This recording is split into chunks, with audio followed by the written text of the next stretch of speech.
Doença, morte e incapacidade são algumas certezas universais nas famílias. A questão, então, não é saber quando ou se vamos viver, mas, na verdade, entender quais vão ser as condições, a gravidade, o tempo de duração e o momento. Eu sou a Amanda Said. E eu sou a Beatriz, e esse é o canal Descomplicólogas, onde a gente vai tentar descomplicar um pouco a rotina junto com vocês. Bom, esse episódio a gente resolveu dividir em 4 blocos. E aí, no primeiro bloco, a gente vai conceituar um pouco essa questão da saúde, da doença, vamos fazer uma certa introdução.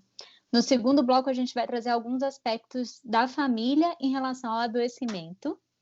No terceiro bloco, a gente vai falar um pouquinho sobre luto e morte. E, por fim, no quarto e último bloco, a gente vai trazer as dicas e sugestões culturais. Bom, então vamos começar o primeiro bloco.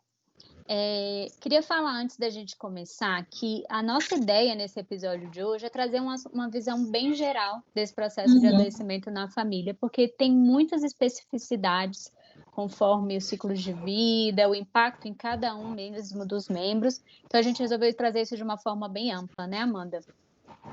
Isso mesmo.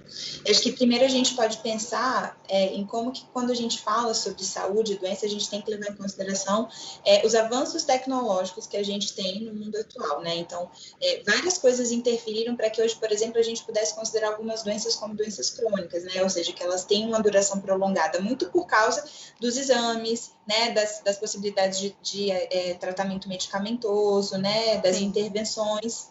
Antes, por exemplo, o câncer, o HIV, a AIDS eram consideradas doenças agudas, né? E hoje em dia já são consideradas doenças crônicas, por exemplo. Porque isso vai impactar diretamente na expectativa de vida, no aumento, né? Da expectativa de vida na população, e aí vai ter, então, impacto diretamente na família, né? Nos outros episódios a gente trouxe, na nossa primeira série de episódios, a gente falou do ciclo de vida familiar. Mais uma vez ele aparece aqui, justamente porque a gente sabe que isso vai ter, o adoecimento ele tem impactos diferentes, né, no ciclo de vida familiar, e principalmente agora com o aumento da expectativa de vida, muitas vezes, né, os jovens acabam acumulando mais papéis e vivendo mais simultaneamente vários momentos do ciclo de vida familiar. Eu acho que é importante também a gente circunscrever, né, que a gente está falando então de saúde de doença no contexto atual que a gente está, né, não nesse contexto atual aí da pandemia, mas eu digo assim, enquanto sociedade, né, e aí a gente já entende, por exemplo, que entender saúde, entender adoecimento tem que ser ampliado, né, então é partindo desse pressuposto de um modelo de biopsicossocial que a gente vai pensar saúde e doença, né, a gente vai incluir aí outros membros da família, quando a gente está falando de adoecimento, a gente vai pensar em como que esses fatores externos podem contribuir para esse momento de saúde ou de adoecimento, né? E aí, para a gente começar, então, diferenciando o que é esse tal de modelo biopsicossocial, a gente vai ouvir um primeiro áudio de um profissional também da saúde, que é o Guilherme Nabuco. Olá, sou Guilherme Nabuco, médico de família e comunidade, atuo na Secretaria de Saúde do Distrito Federal. E uma coisa que eu acho muito interessante nos atendimentos, quando a gente acompanha uma comunidade, uma família, é como a relação tanto de saúde quanto de desorganização, de adoecimento, ela está intrincada. Não é raro a gente ver pares de associações, né? Por exemplo, uma mãe e um filho que manifestam sintomas muito semelhantes e que a gente percebe que a melhora de um interfere na melhora do outro, assim como o desequilíbrio, a piora do quadro de um desses membros interfere no outro, né? Então a gente nota a família como uma entidade, assim, quase que um corpo, em que a gente pode pensar os membros como órgãos e que, obviamente, tem uma ligação e que a saúde passa pelo bem-estar de todos esses membros. Então, quando a gente identifica, por exemplo, um adoecimento mental num filho, se a gente percebe que a mãe que veio na consulta também está com algum problema dessa natureza, para a gente ter sucesso realmente no tratamento do filho, que era o caso índice, ou a pessoa que procurou a gente inevitavelmente vai ter que atuar sobre o sofrimento da mãe. Até porque aqueles sintomas interferem no funcionamento da família e por aí vai. Então, não adianta a gente querer ver de forma isolada uma pessoa que está doente.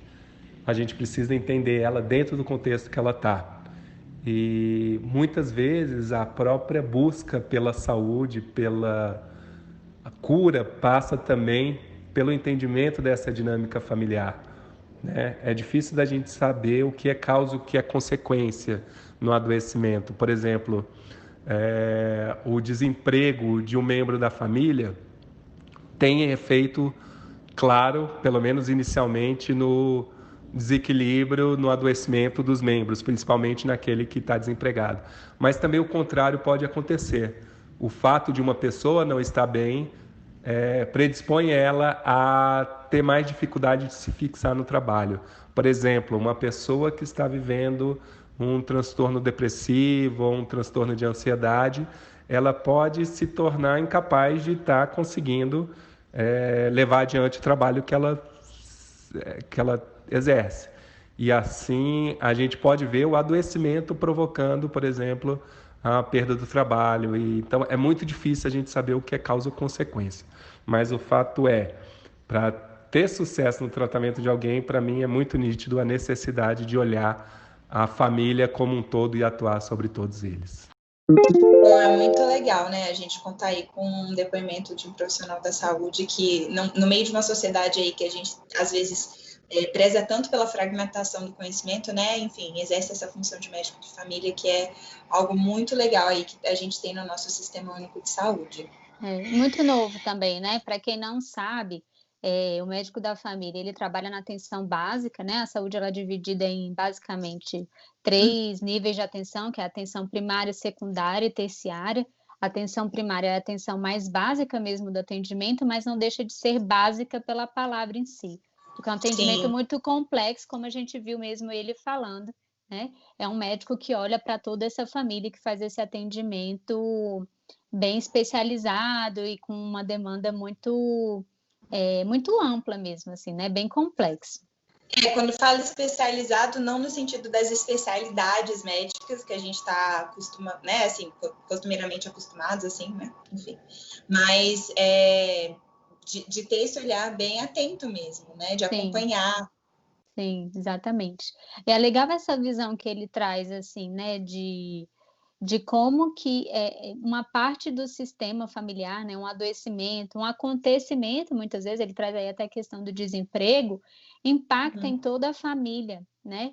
Impacta em todos aqueles membros e como isso também é necessário de ser trabalhado. A gente tem essa perspectiva sistêmica também, né? Que a gente compreende que às vezes a melhora de um vai interferir na melhora do outro, a piora de um vai interferir na piora do outro, né? Membro da família. E acho que isso tem tudo a ver com esse modelo biopsicossocial que a gente, hoje em dia, é o modelo que a gente trabalha, né? E que a gente tenta trabalhar de forma cada vez mais ampla e extinguindo o modelo anterior, né? Que é o modelo biomédico, que entende saúde simplesmente como a ausência de doença. E muitas vezes com um pensamento muito linear, né? O modelo biomédico vem muito com uma causalidade linear, que é uma coisa que a gente tenta desconstruir tanto aí na teoria sistêmica, que é até o sintoma, a doença, né? Como sendo múltiplos, né, multifatorial, né? Não existe uma única explicação para aquilo. E que a gente sabe que hoje, muitas vezes, até a família influencia na forma daquele adoecimento. Né? Então, a nossa ideia é trazer um pouco essa visão bem mais ampla desse modelo biopsicossocial, para além dessa visão muito limitada de saúde como ausência de doença. A gente sabe que é muito mais amplo. E é muito mais amplo, incluindo, inclusive, como você estava falando, aspectos que vão para além do indivíduo. Então, saúde é um bem-estar que tem que ser considerado aí nos aspectos sociais também, né? Nos aspectos culturais, nos aspectos econômicos, nos aspectos familiares. Então, tudo isso diz se uma pessoa, vai dizer se uma pessoa é saudável ou não. Não é simplesmente o fato da gente pensar na ausência fisiológica, né? de uma doença, de um adoecimento. E pensando também que esse adoecimento, a doença, né, ela pode ser compreendida enquanto sistema também, né? De novo, como você falou, sem ter uma causalidade linear, né? Porque, inclusive, tem muitas doenças que são... que tem muitos fatores que interferem, né, no seu manejo, né, no seu prognóstico, enfim. Sim, ou seja, não é nada simples esse conceito de saúde e doença, é bem complexo mesmo. E aí, pensando nessa lógica do adoecimento em si, a gente sabe que existem tipos diferentes de adoecimento e que esses tipos diferentes também têm impactos diferentes na família.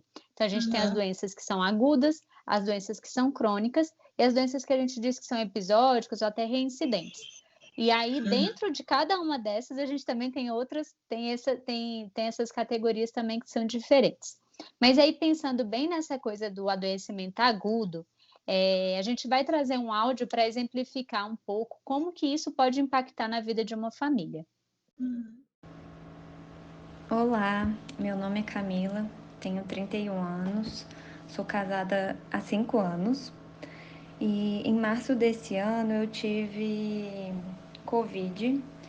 Foi bem no iniciozinho do isolamento, então por um lado o início do isolamento para mim foi tranquilo por estar desacelerando um ritmo muito forte de estudo e trabalho que eu vinha antes.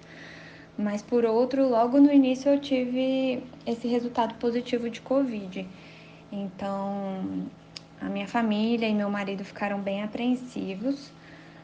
O vírus tinha recém chegado em Brasília, então pouco se sabia sobre exatamente os sintomas, as possíveis reações. E então todo mundo ficou bem preocupado e apreensivo, até porque eu tenho uma doença autoimune e a gente não sabia se isso poderia agravar alguma coisa em relação ao Covid. Também teve um outro fator que deixou todo mundo preocupado, foi porque em julho de 2019 eu sofri um acidente de bicicleta e tive hemorragia interna, então quase morri por causa disso. Então, ter esse resultado positivo para o Covid foi mais um fator para deixar todo mundo preocupado em tão pouco tempo, né? Mas, apesar de tudo isso, de toda essa situação, meu marido, ele me deu todo o suporte, ele estava sempre preocupado e de olho nos sintomas, ficava medindo minha temperatura sempre, porque a priori eu não demonstrei febre, não demonstrei falta de ar, mas ele estava sempre atento, me perguntando. Então ele me deu todo esse apoio, assim, que eu, por estar não me sentindo bem, não conseguia nem raciocinar, assim, de pensar que eu tinha que tomar algum remédio ou ficar medindo temperatura, pressão, tudo. Então ele fez todo esse trabalho, né, por mim. Minha família também cozinhava sempre e o Rafa, como tinha testado, o Rafa, meu marido, né, tinha testado negativo, ele sempre ia fazer essas coisas na rua, então buscava remédio para mim, pegava pedido médico, buscava as comidas que meus pais faziam. Então, a gente teve um suporte bem legal, que foi necessário, né, para passar por tudo isso de forma mais tranquila. E realmente, assim, eu vejo que sem isso, se eu, por exemplo, fosse solteira, morasse sozinha, eu acho que o emocional ficaria muito mais abalado, né? Coisa que não aconteceu porque eu sabia que eu tinha com quem contar. Então, fiquei muito mais tranquila de ter uma pessoa ao meu lado, né, meu marido, e de saber que qualquer coisa eu poderia contar com a minha família. Minha tia é médica, então ela também estava sempre me ligando, perguntando, fazendo pedido de exame para ir acompanhando. Então, foi essencial, assim, para passar por isso de uma forma tranquila. Esse áudio traz essa perspectiva para a gente dessa doença que está tão em voga, né, que é o Covid. E é legal da gente ouvir um áudio depois de tanto tempo não, né, que ao mesmo tempo que é muito tempo, é pouco tempo para uma doença, mas como que as coisas mudaram, né? E como que a compreensão da doença mudou. Então, o impacto que até isso teve no adoecimento, né, da Camila. Porque, como ela fala, né, ninguém sabia de nada, ninguém sabia como manejava. Então, até isso gera na família mais insegurança, mais incerteza, medo do que vem, medo do que, né, não sabe exatamente o que esperar, né? De sequela, né? De manejo, de exame, enfim. E até... Pode falar. São várias coisas que caracterizam, né, esse tipo, que é um exemplo aí que a gente trouxe de doença que a gente poderia dizer que é agudo, que a princípio a gente está classificando assim, porque, como você falou, tem pouco tempo, né, pode ser que, enfim, a gente acabe descobrindo que alguns casos podem ficar aí por mais tempo, né, mas de qualquer forma é importante que a gente pense que essa mobilização que a família faz nesses tipos de adoecimento agudo, muitas vezes tem que ser rápido, né? Tem que ser mobilizações que, às vezes, são carregadas de uma tensão grande, porque exige das famílias uma mudança ali rápida, né? Porque acontece um fenômeno de forma pontual, e muitas vezes são as famílias que têm essa flexibilidade aí de alternar papéis, né? De se adaptar, que vão ter mais vantagens ali no dia a dia daquela doença, daquele episódio, né? Porque, por exemplo, esse caso ela fala, né? A família trouxe, ajudou com comida, né? Enfim, checando temperatura. Então, assim, isso não existia na rotina de ninguém e aí, de repente, isso precisou acontecer. E aí, eu acho que a gente não falou, vale a pena a gente trazer que a doença aguda é uma doença que ela dura um curto espaço de tempo, tá? Então, assim, que ela começa e a gente sabe que tem um fim. Mas aí, até trazendo esse conceito de agudo, a gente tem doenças crônicas que também têm um início agudo, e que aí é um pouco diferente do que a gente está trazendo, mas que a família acaba tendo que ter esses mesmos manejos que a Amanda está trazendo. Vamos pegar aqui um exemplo de um AVC, o acidente vascular cerebral.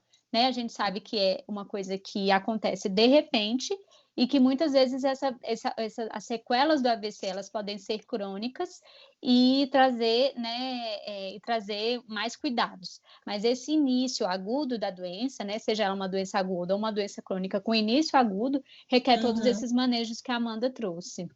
Exatamente.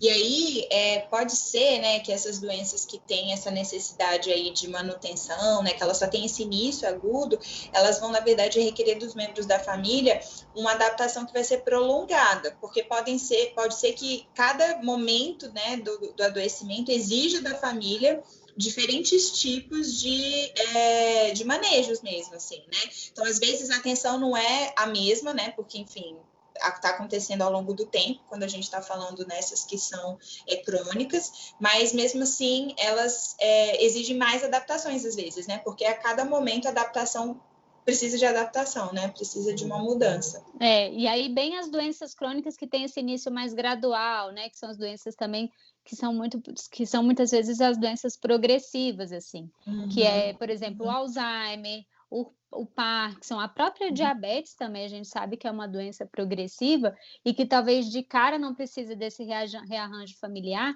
mas que ao longo do tempo esses papéis precisam ser revisitados, vai precisar de umas novas adaptações, só que isso é dissolvido ao longo do tempo, conforme forem tendo as perdas, né? Devido a esse adoecimento. E eu acho que o desafio nesse caso, embora não tenha essa tensão inicial, é que muitas vezes vai acumulando também, vai exigindo dessa família um aumento no número dessas intervenções, desses manejos. Então, a exaustão, esse cansaço, na verdade, ele vai aumentando, não só porque a doença vai exigindo, né, diferentes tipos de manejo mesmo, que eu acho que essa é uma palavra que a gente vai repetir aí várias vezes ao longo desse episódio, mas porque as pessoas vão estar com o tempo acumulado, né, fazendo aquela mesma atividade e exercendo aquela mesma função. Então, muitas vezes é difícil por isso, né?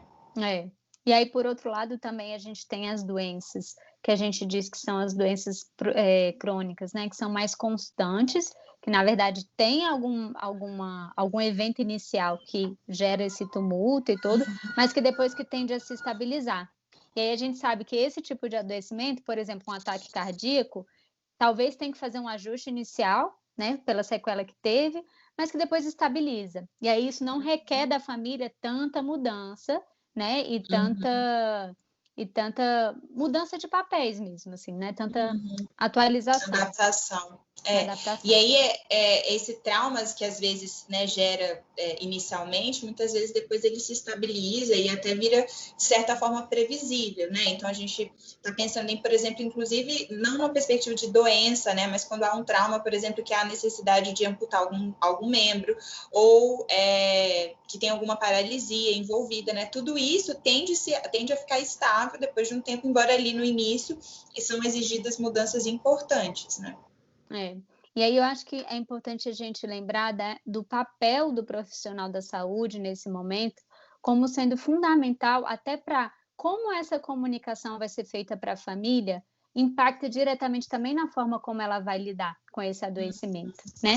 A gente sabe que tem muitas famílias e tem muitos profissionais, às vezes, que optam por... Eu já vi casos assim, por exemplo, o paciente tem alguma doença grave e a família opta por não contar para o próprio paciente, até o médico também opta por não contar. Sim. Né? Então, assim, o que esse profissional da saúde está optando, né? Tá dizendo para essa família sobre esse adoecimento, né? E o tabu que isso vira na família. Então, a responsabilidade que nós temos também, e nós também, enquanto família, de exigir também uma postura desses profissionais em relação a esses diagnósticos, a forma como vai ser conduzida, ao prognóstico da doença, né? Tudo isso é muito importante. E até de pensar preventivamente, né, Amanda? Assim. Eu acho que esse aspecto da prevenção é um dos aspectos mais importantes quando a gente está falando do modelo biopsicossocial e também a existência de vários profissionais da saúde trabalhando juntos, né? Então, quando a gente está falando desse modelo biopsicossocial, a gente tende a deixar os profissionais de saúde a vê-los de uma forma muito mais horizontal do que hierárquica, né?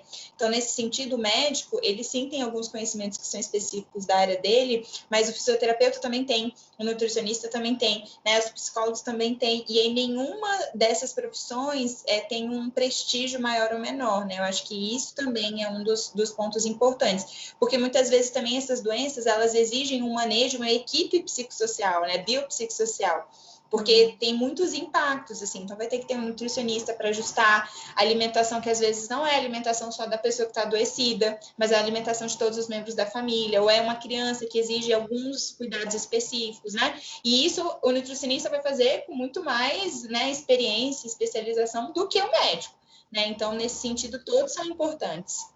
E todos terem esse olhar bem amplo, né? Porque é exatamente isso que a gente está falando.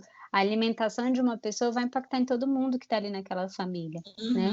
Então, esse olhar amplo para a família, como sendo importante nesse processo aí do adoecimento, é muito importante. Isso. Eu acho que, por fim, então, outro tipo, digamos assim, né, de adoecimento, ou de doença que a gente poderia dizer, são as doenças que são reincidentes ou episódicas, né, que então a gente pode até incluir alguns tipos até de adoecimentos mentais, que a gente chama, por exemplo, a depressão, que muitas vezes é algo crônico, que tem momentos, né, em que pode não ter nenhum sintoma, né, ou até pouco sintoma, e outros momentos isso comparece de forma mais exacerbada, né. E aí inicialmente traz uma certa estabilidade também, né? Então esse período aí de mais estabilidade, mas também por outro lado pode gerar na família uma certa tensão dessa alternância da frequência e de quando vai vir esse episódio de crise, né? Que não tem muito como prever. Então pode gerar também uma certa tensão da família em relação a esses cuidados, né? Em relação a tudo isso aí que a gente está falando. E a gente ter compreensão de qual tipo, digamos assim, se encaixaria em cada um desses adoecimentos, é importante até para a gente ver quais são as expectativas que os familiares têm, né? Então, não é porque aquele sintoma foi embora que necessariamente essa pessoa não tem mais chance de voltar a apresentar aqueles sintomas, né? E se há uma expectativa de que acabou, e não sei que, na verdade, tem chance dessa doença ser episódica, né? Quando ela volta a comparecer, às vezes, enfim, de novo, né? E aí gera-se também um desconforto que poderia ser evitado. Bom, vamos começar o segundo bloco aí, mais especificamente sobre a família, embora a gente já tenha falado vários aspectos, né, de como que a família pode interferir positivamente ou não tão positivamente assim, mas acho que é importante primeiro a gente pensar, quando a gente está falando então de família, do impacto disso no adoecimento, a gente não está falando só da família que existe ali, né, daquele contexto nuclear, mas a gente está falando das famílias de origem, né, de um aspecto, inclusive, que a gente chama que é transgeracional. Qual que é o histórico dessa família quando diz respeito ao adoecimento? Quais são os padrões de relação que eles desenvolvem? Quais são os manejos? Como que eles conseguem se adaptar? Qual que é o senso de competência que eles têm? Né? Quais são as mudanças que eles conseguem fazer? Os proveitos que eles conseguem tirar?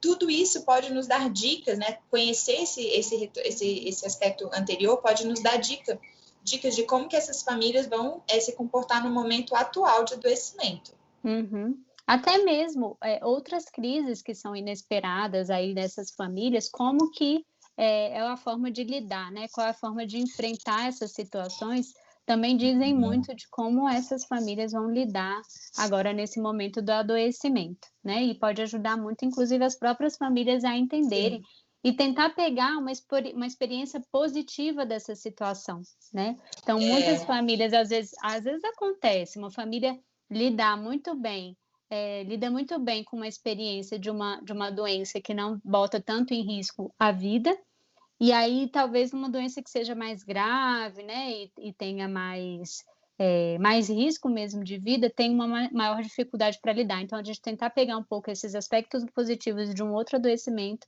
para poder mostrar para essa família e ajudar eles a lidarem com isso, né? A gente sabe que o momento de crise, de novo, a gente reforçando esse conceito, não necessariamente é só negativo. Então, a doença e o adoecimento, eles são momentos de crise, né, que muitas vezes, enfim, desestruturam mesmo ali, mas não necessariamente isso precisa ser ruim, né? Na verdade, pode proporcionar mudanças importantes e necessárias, que às vezes só quando vem um adoecimento é que eles conseguem se mobilizar o suficiente para fazer isso. E quando você estava falando dos diferentes tipos, né, Bia, eu acho que talvez as pessoas aí que estão ouvindo a gente possam começar a pensar nos exemplos que eles também têm, né, de pessoas conhecidas, enfim, ou deles mesmos que passaram por adoecimentos, mas a gente, por exemplo, poderia citar doenças que envolvem a necessidade de fazer diálise, né, nos membros da família. Muitas vezes até aí eles conseguem manejar bem, mas aí se isso se agrava e vira um paciente, por exemplo, terminal, aí às vezes isso desestabiliza, porque a perspectiva do falecimento, né, dessa finitude, não é igual ao manejo que essa família precisa ter, quando na verdade inclui ali só uma adaptação na rotina, né? Exatamente, né? Que é justamente também essa diferença da fase aguda, da fase crônica e da fase terminal também, que muitas doenças têm, né? E aí a gente sabe que são habilidades diferentes que são requeridas nesses momentos, né? Exatamente. Eu acho que são muitos aspectos quando a gente vai falar aí dos impactos familiares, por isso acho que a gente pode dividir em alguns pontos, né? O primeiro deles são os aspectos que a gente também falou já em vários outros episódios, que são as questões de gênero que estão envolvidas nesse adoecimento. A gente ainda tem uma sociedade que muitas vezes coloca as mulheres nesse papel clássico de cuidadoras, né? Não é à toa que a maior parte das profissões de saúde, né, tem um número muito maior de profissionais do sexo feminino, né? Exceto o médico, porque ainda tem essa noção do poder, do médico tendo poder, então logo homens, né, estão muito presentes nessa profissão pelo poder que se ocupam. Nessa categoria. Mas enfermeiras, psicólogos... Exatamente. Até outras profissões que não são da área da saúde, mas, sei lá, professores que também têm uma coisa do cuidado, né? Enfim. Mas acho que é importante a gente lembrar desse aspecto de gênero, porque muitas vezes essas mulheres, né, elas são as responsáveis pelos cuidados, e às vezes o membro da família que está adoecido não é nem da sua própria família. Então, não é incomum que a nora cuide, né, dos sogros, não é incomum que a cunhada cuide, né, dos sobrinhos ali, ou do cunhado, enfim. E aí, né, por que a gente funciona ainda dessa forma? Como que ficam essas mulheres e se elas não estão com mais risco delas mesmas adoecerem, né? Exatamente. E como que fica quando elas que adoecem, né? Quem que vai cuidar? Qual é a qualidade desse cuidado quando são elas que adoecem? E eu até estava pensando que a gente vai trazer alguns exemplos de filmes também, para além dos Sim. depoimentos que a gente trouxe. Até nos filmes assim que a gente vê, geralmente os filmes que têm essa temática de adoecimento, pode ver que a maioria de quem cuida são as mulheres, né? Então, Exatamente. não só do adoecimento, mas também dessa temática do luto, da morte, quem cuida, no fim das contas, são sempre as mulheres. E aí outro aspecto também que influencia, né, dessa questão do adoecimento na família, é como que isso vai impactar no casal. Então, a gente vai ouvir um áudio agora de uma jovem, um jovem casal, na verdade, que fala um pouco como é que foi essa experiência para eles. Oi, pessoal. Eu sou a Bárbara, tenho 30 anos. Eu sou casada com o Bruno. Ele tem 36 anos e a gente está casado há mais ou menos 5 anos. Hoje eu vou compartilhar com vocês a nossa experiência como casal em relação à dermatomiosite, que é uma doença autoimune que eu tenho e que eu descobri em 2018.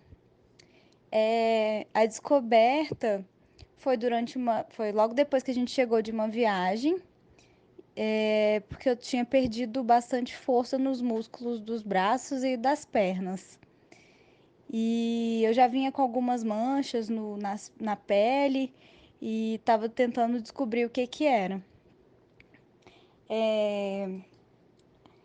No início foi muito complicado pra gente, porque eu tinha que fazer muitos exames, tinha que ir a muitas consultas, ainda não tinha me acostumado com os remédios, tive muitos efeitos colaterais, para além do desconforto causado pela doença, que era realmente assim, não consegui fazer coisas simples da rotina, como lavar o cabelo, pentear o cabelo, escovar os dentes, trocar de roupa, essas coisas que fazem parte da vida de todo mundo.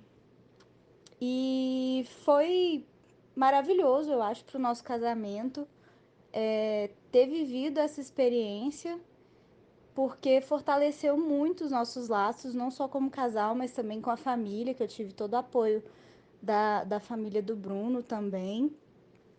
E o Bruno, a gente levou isso com muita leveza, e ele me apoiou em tudo, ele me dava banho, ele trocava minha roupa, ele ia a todas as consultas que ele conseguia comigo, ele se interessou por tudo, e eu acho que é isso, foi muito positivo pra gente e nos aproximou demais. Tudo bom, gente? Ouvindo a Bárbara falar, né, sobre o impacto da doença na nossa rotina, foi, assim, uma experiência de aproximação, uma experiência humana maravilhosa, né? O nosso relacionamento vinha muito bem e a gente só ficou mais próximo, né? A rotina basicamente era: a gente tinha que evitar sol e tinha que malhar, tinha que ir para academia para manter a musculatura da Bárbara. Então, assim, a título de saúde, de aproximação e dentro da nossa relação, ah, foi muito positivo. Claro, emocionalmente o impacto é muito grande, mas ele é muito grande ali naquele início, né? Principalmente que você está com uma indefinição, uma falta de clareza em relação a prognósticos, ao que, né? Ainda mais uma doença que a gente pouco ouviu falar.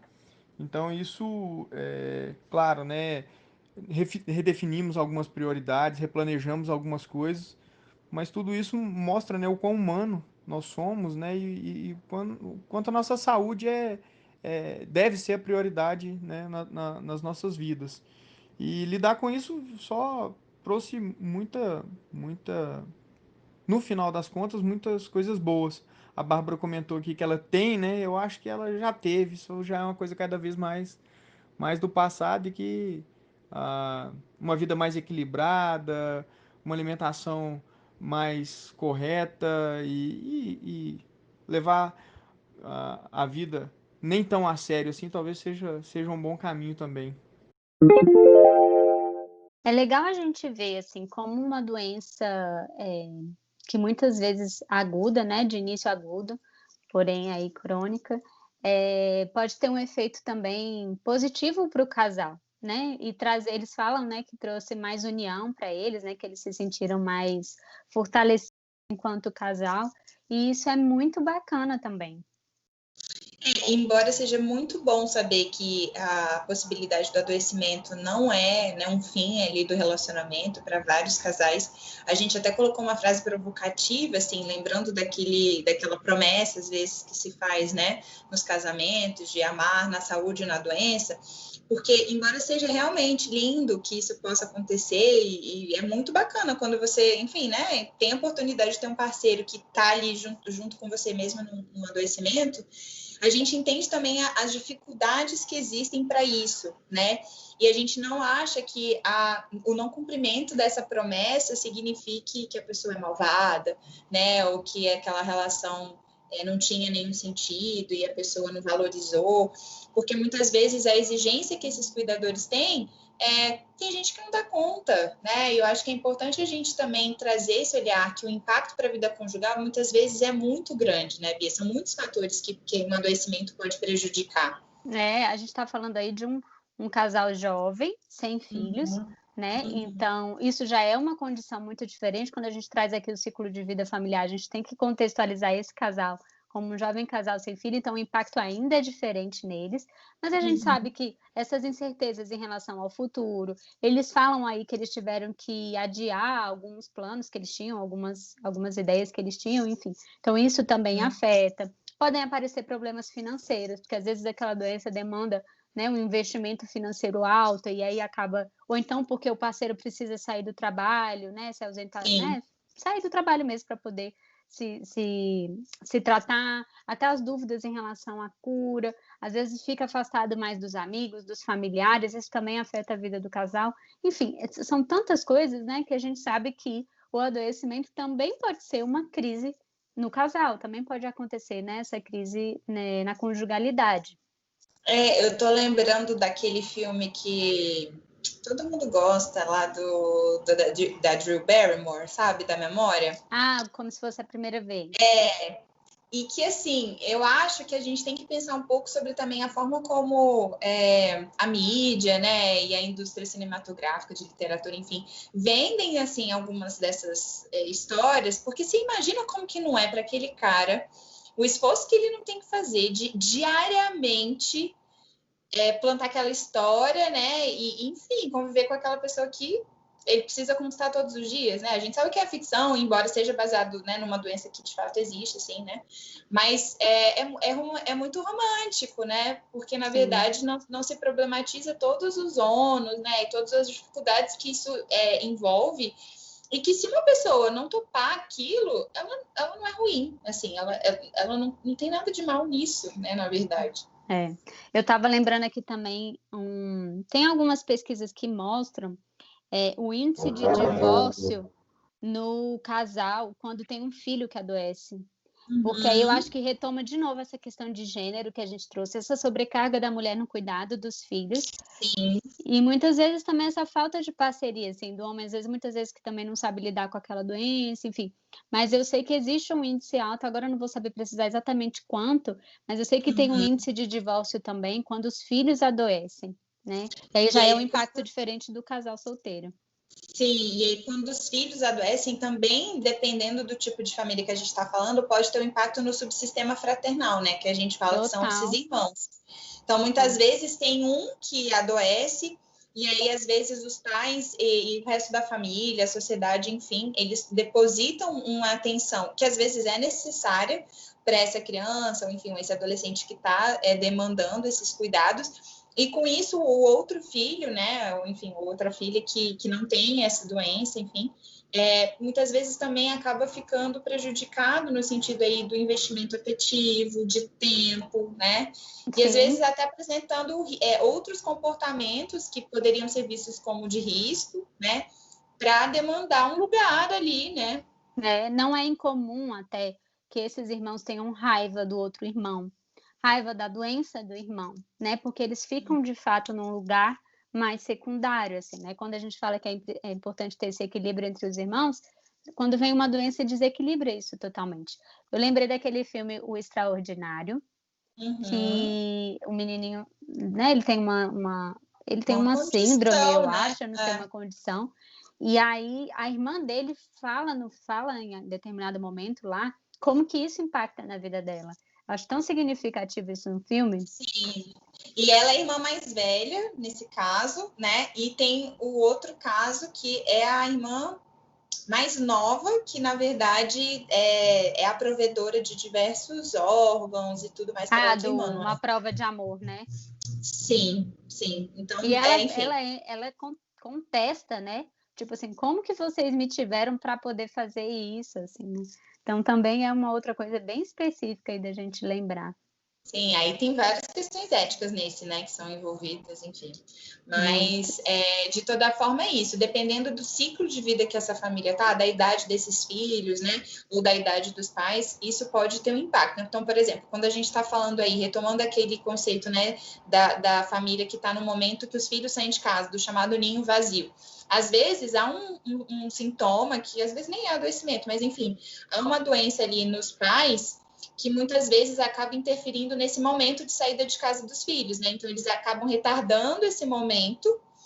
E aí, enquanto psicólogos, né, e terapeutas sistêmicos, acho que a gente tem esse olhar de tentar entender quais são as funções que estão atreladas aí nesse adoecimento e se não tem alguma relação, inclusive, com esse momento da família, né? Ou seja, será que esse adoecimento não vem agora?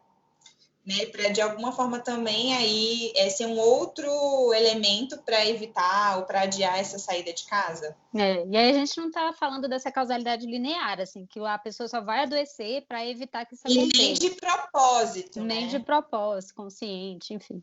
Mas como mais um fator, como a gente está falando de doenças multifatoriais, como mais um fator para contribuir para isso. Às vezes até o próprio filho que não sai de casa porque está doente, e aí nesse momento que requer essa independência, essa maior autonomia, ele ainda fica mais dependente dessa família, ele não consegue, e aí a doença muda esse curso natural que a gente chama da família, né, de seguir em frente e ter essa independência dos filhos. Ou quando os filhos são pequenos ainda, né, mas está no momento aí de passar, de repente, para a fase da adolescência, que requer uma autonomia maior, como a gente já tinha falado, e aí, às vezes, a existência de uma síndrome, de uma doença crônica nesse filho faz com que essa família tenha dificuldade de dar, né, essa autorização para esse maior ganho de autonomia. E acaba se prolongando em uma fase de dependência e tal, e que dependendo também dos estilos de relacionamento que essas pessoas têm entre si, lembrando aí dos conceitos que a gente já falou de famílias fusionadas, de limites, de fronteiras, né? Isso pode ficar ainda mais embaralhado, né? E aí a doença às vezes nem é o problema mais, porque ela está controlada, está estável, né? Ou está num daqueles momentos que não tem sintoma, mas as consequências, né? E a forma como a família lida com isso faz com que aí sim vire um problema. Exatamente. E aí, aqui também vale a gente colocar que nesse momento dessa condição de saúde, né, mais delicada, mais vulnerável, a gente também precisa ter uma maior flexibilidade em relação a essas normas prévias que a gente coloca para a família, né?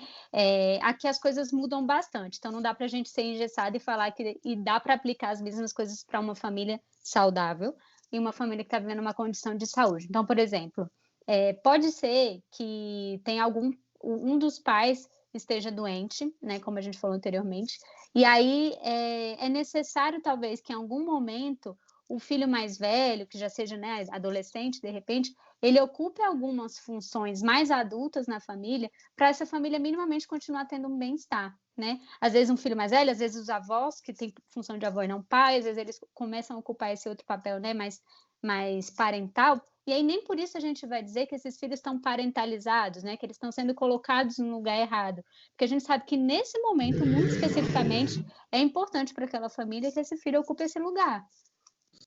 E isso a linha, né, é muito tênue, assim, entre o que é considerado saudável e é oportuno que aconteça, né, mesmo de forma passageira, e o que na verdade vai acabar se cristalizando num novo papel, né, porque se a gente pensa bem, existem muitas soluções possíveis, e cada família, enfim, vai ter uma especificidade, mas eu estou lembrando de muitos casos em que às vezes demanda-se daquele jovem, né, ocupar, por exemplo, um papel que, enfim, sai a geração do meio, e daí ele que fica responsável pelos cuidados dos avós, por exemplo, né?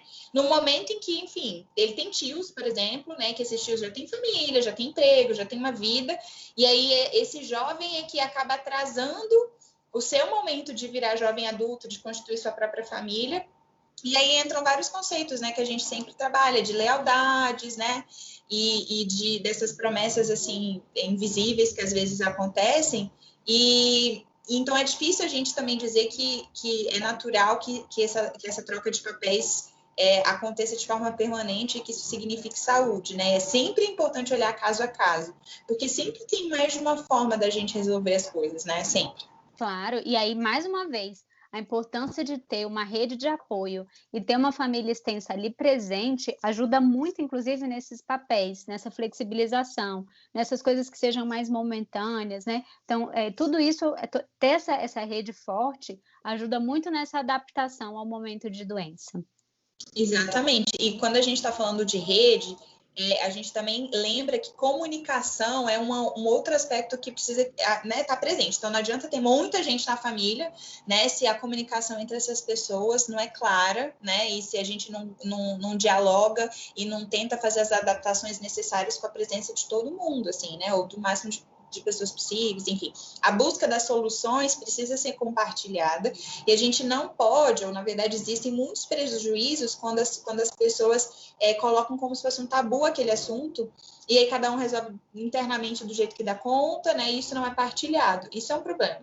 Uhum, exatamente. Então, até para isso, assim, pensando nessa questão da comunicação e do significado que a família vai dar para esse momento, né? Uhum. A gente sabe que é importante que no início do adoecimento, né, essa família converse sobre isso, né? Dê um significado para essa experiência da doença, até para que ela consiga criar um senso de maior controle e competência em relação a isso que eles vão enfrentar. A gente sabe que muitas famílias optam por fingir que nada está acontecendo, não conversar.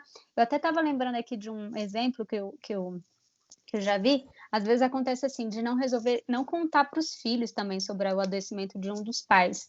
E aí, na verdade, a gente sabe que, mesmo sendo criança, percebe que alguma coisa não está legal, não está bem, né? E isso também dificulta um pouco esse senso aí do controle, porque aí cria um imaginário todo aí na cabeça dessa criança, enfim, sobre o que está acontecendo, e isso não ajuda. Então, a gente fala muito que é importante que a família toda se envolva nesse processo, crie junto um significado para enfrentar essa doença de uma forma mais efetiva.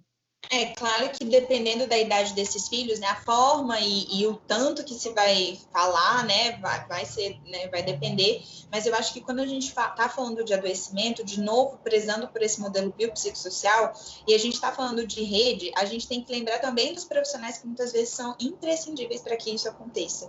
Né? Então, muitas vezes, enfim, é um dos cônjuges que está adoecido e ele tem, né, aquele casal tem filhos pequenos e esse outro cônjuge sozinha, dificilmente vão conseguir, né, lidar sozinhos com aquilo. Então, às vezes não é só o avô e a avó que vem e que resolve, precisa de profissionais capacitados, né, especializados naquele assunto para dar esse suporte. Então, acho que quando a gente está falando desse tema, a gente está falando aí de uma rede grande de pessoas, né, porque, de novo, é um sistema de adoecimento, né, não é uma coisa isolada.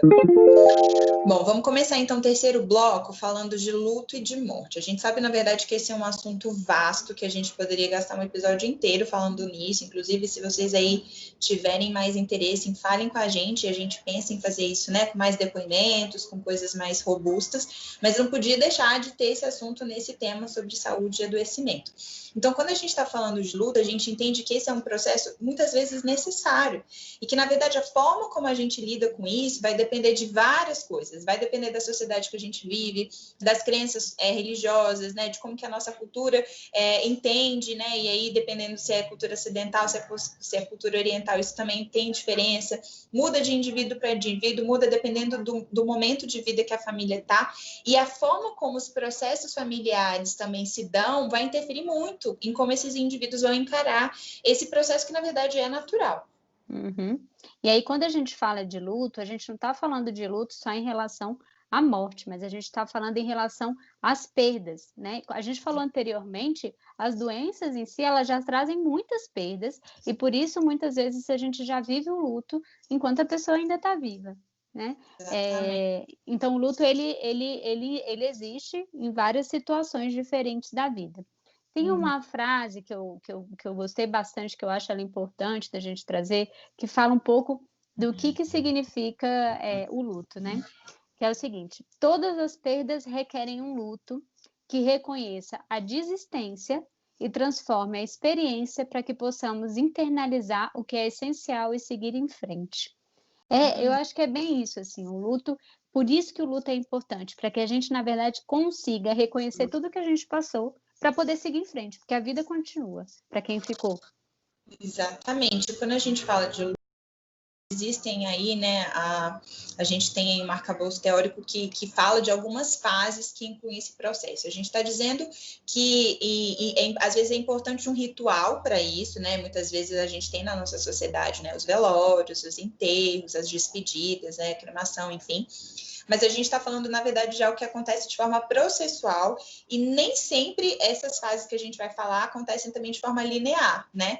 E a duração de cada momento dessas fases também depende de pessoa para pessoa e de todos esses fatores que a gente disse antes. Mas é bem comum que uma primeira fase seja essa fase da negação.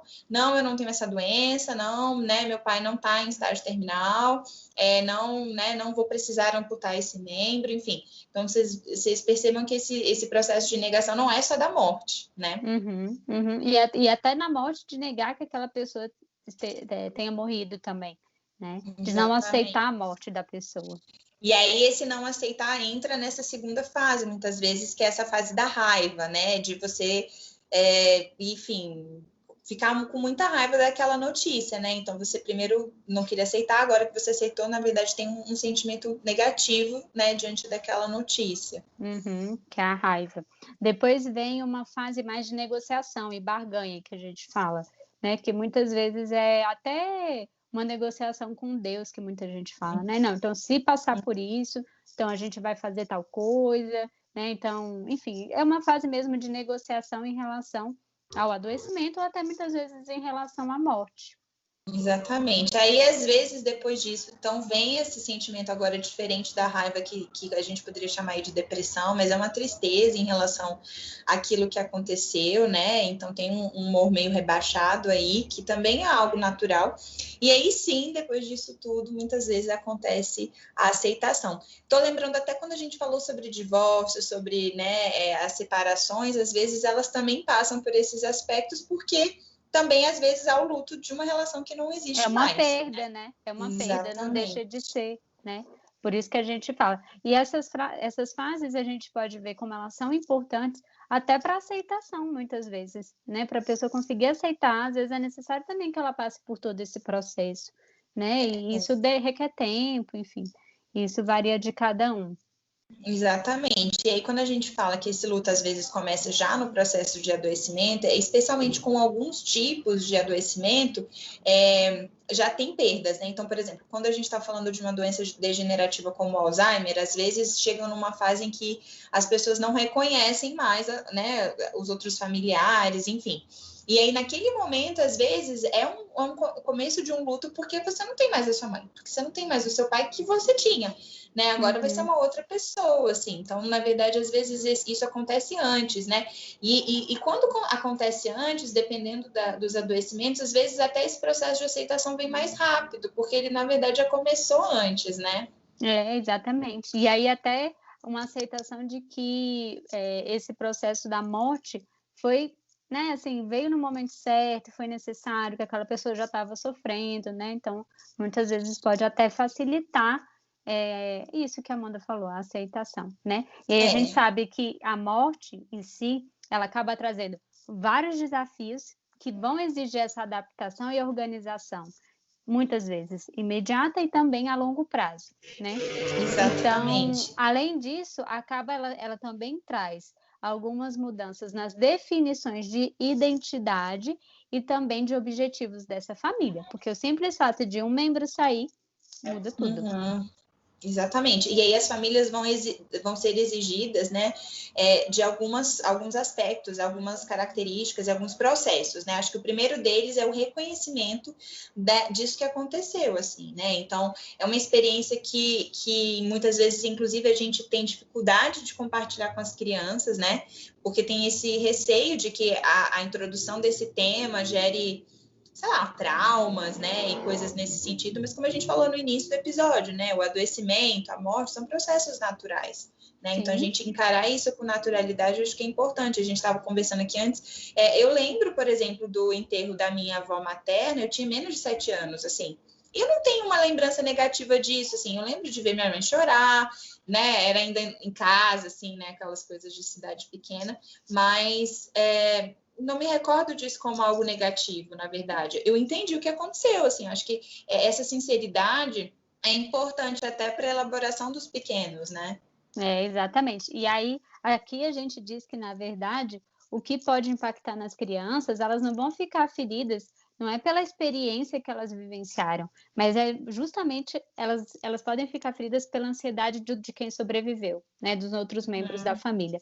E aí, quando a gente está falando aqui desse reconhecimento compartilhado, né, da realidade da morte, a gente está falando, inclusive, do processo que vem antes disso, não só a morte em si, que a gente está falando que é importante, né, de ser compartilhado, mas até no adoecimento, né, que todo mundo da família também experiencie esse processo do adoecimento, né? Visite, a gente fala, né? É importante que visite essas pessoas que estão morrendo, inclusive que inclua as crianças dentro do possível, claro, nesse momento, porque é um momento de despedida. Isso também vai ajudar no luto, né, dessa família. Então, que esse processo seja compartilhado.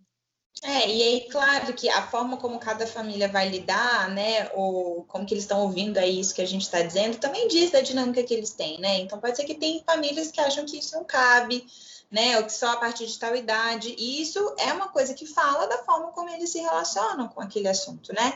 E, enfim, existem várias diferenças mesmo, mas de qualquer forma, independente de como isso vai ser compartilhado, vai haver essa necessidade de reorganização do sistema, né? Como a gente estava falando aqui, muitas vezes os projetos de vida têm que ter diferenças, né? A própria dinâmica ali, organização estrutural também vai ter que mudar, então essa parte não vai dar para escapar. Às vezes tem que ter essa redistribuição de papéis, né, para compensar a perda e continuar com a vida, né? Então, um membro sai, tudo muda e tudo precisa se reorganizar.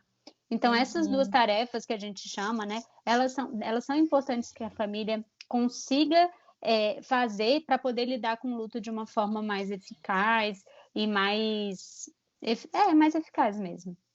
E a gente sabe também que dependendo do tipo de morte que a gente está falando, né, ou de como que essa morte está circunscrita ali naquele contexto, os impactos desse luto e desse luto também podem ser diferentes. Se a gente está falando de mortes, né, prematuras, é diferente da gente estar falando de, né, da bisavó de 100 anos, assim, né? Ou se a gente está falando de mortes que acontecem várias acontecem num curto espaço de tempo, isso também vai impactar de uma forma diferente aqueles familiares, né?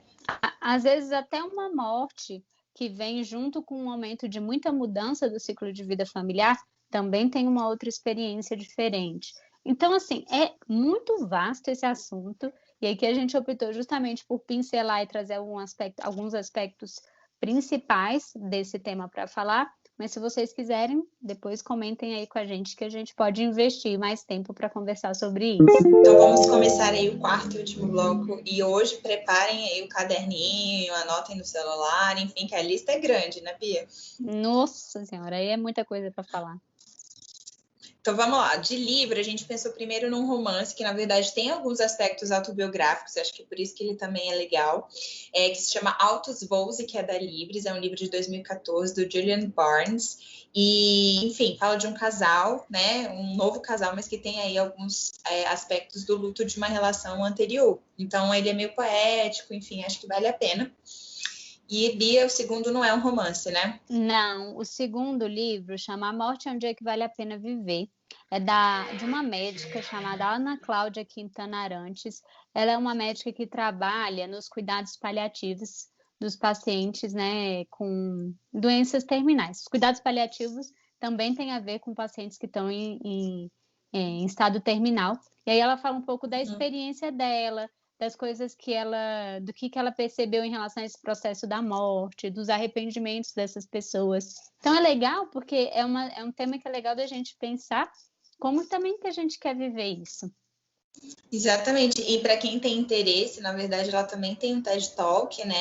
Então quem quiser quem quiser aí uma outra linguagem, também fica a dica desse trecho, né? Desse pequeno filme, né? E aí vamos começar, então, que agora a lista de filmes é grande.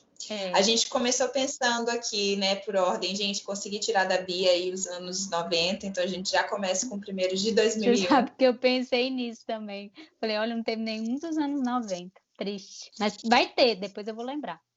Então, primeiro a gente pensou que é um livro, ou um filme que se chama Doce Novembro, que, enfim, tem aí uma coisa, acho que do tabu da doença na coisa da comunicação e de viver isso de forma meio velada, né? Então, ela tem uma doença terminal e aí a forma como ela vai se relacionando com as pessoas tem a ver com a forma como ela lida com esse adoecimento, né?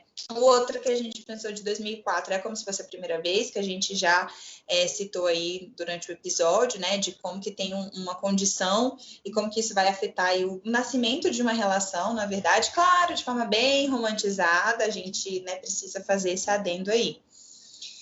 O outro, Uma Prova de Amor, esse é dos irmãos, né? Das irmãs. Das irmãs. A gente assistiu junto, inclusive, choramos. Foi? Eu não lembro.